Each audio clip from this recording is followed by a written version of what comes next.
Hello बच्चों, let's read the question. Question says sum to n terms the following series 1 into 3 plus 3 into 5 plus 5 into 7 plus 7 into 9 plus up to so on. First we see the key concept. General term of an AP is, अगर हम किसी AP की general term को Tn से represent करें तो Tn क्या होगी? A plus n minus 1 into D. यहाँ A क्या है?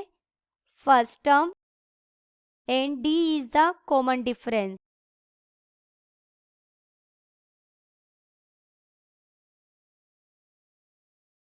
गिवन सीरीज इज, हमें सीरीज क्या दी गई है? 1 into 3 plus 3 into 5 plus 5 into 7 plus 7 into 9 plus up to so on. ये यहाँ हमारी फर्स्ट टर्म है, ये सेकेंड टर्म है, ये थर्ड टर्म है, ये फोर्थ टर्म है and up to so on. हर टर्म में दो फैक्टर हैं. हमें पहले फैक्टर को पहले से कनेक्ट करना है. 1, 3, 5, 7. तो ये एक एपी को रिप्रेजेंट कर रहा है.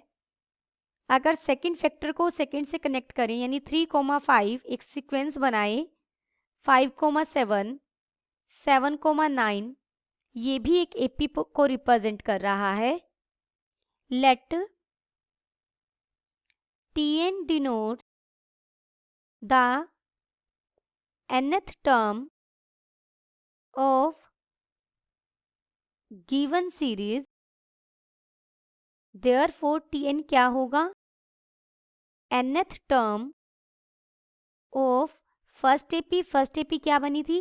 आपने पहले फैक्टर से जब एक सीक्वेंस बनाई थी 1, 3, 5, up to so on, multiplied by nth term of second AP, that is 3, 5, 7, up to so on. This is equal to, यहाँ nth term क्या है? A plus n minus 1 D is 2 multiplied by 3 plus n minus 1 और यहाँ भी D कितना है? 2. पहली AP के लिए फर्स्ट टर्म 1 थी, दूसरी एपी के लिए हमारी फर्स्ट टर्म क्या है? 3. तो nth टर्म हमारी क्या बन जाएगी? ये बन जाएगा 2n माइनस 1 इंटू ये बन जाएगा 2n plus 1. This is equal to 4n square minus 1. Let Sn denotes the sum of first n terms of given series. Therefore Sn हमारा क्या है यहाँ? Summation k running 1 to n tk. देखिए आप यहाँ k को 1 रखिए तो ये बन जाएगा t1, k को 2 रखिए तो ये बन जाएगा t2 plus up to so on k को n रखेंगे तो tn. ये पहली n टर्म्स के सम को ही रिप्रेजेंट कर रहा है. हम इसे समीशन फॉर्म में रखेंगे और समीशन में ही सॉल्व करेंगे. Summation k running 1 to n tk क्या हो जाएगा हमारा? 4k square minus 1. tn क्या था? 4n square minus 1. n की जगह यहाँ पर k रिप्लेस करेंगे तो यहाँ भी k हो जाएगा, तो ये 4k स्क्वायर माइनस 1 बन जाएगा. This is equal to summation k running 1 to n 4k square minus summation k running 1 to n 1. We know that अगर हमें पहले n नेचुरल नंबर्स के स्क्वायर्स का सम फाइंड आउट करना हो यानी 1 square plus 2 square plus up to so on plus n square is equal to summation k square k running 1 to n. This is equal to n into n plus 1 into 2n plus 1 divided bye 6. Therefore Sn हमारा क्या हो जाएगा, 4 बाहर common आ जाएगा और अंदर बन जाएगा n into n plus 1 into 2n plus 1 divided bye 6 minus n। 1 को हम n टाइम्स ऐड करेंगे यहाँ पर, तो ये क्या बन जाएगा, n।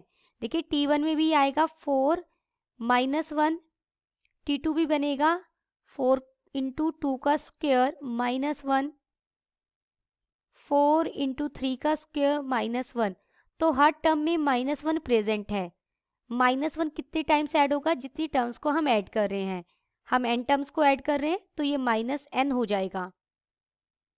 This is equal to, इसे अब हम सोल्व कर सकते हैं इजीली। ये बन जाएगा 2/3 n into n plus 1 into 2n plus 1 minus n। एल्शियम लेकर हम इसे सोल्व करेंगे। एल्शियम 3 आ जाएगा, ये बन जाएगा 2n into n plus 1 into 2n plus 1 minus 3n। n common ले लिया जाए तो ये अंदर क्या बन जाएगा, 4n square plus 6n plus 2 minus 3 divided by 3। This is equal to n into 4n square plus 6n minus 1 divided by 3। Therefore Sn हमें कितना मिला, Sn क्या था, sum of first n terms of given series. This is equal to n into 4n square plus 6n minus 1 divided by 3. Then the final answer is Sn is equal to n into 4n square plus 6n minus 1 divided by 3. Hope you understood it well. Best of luck.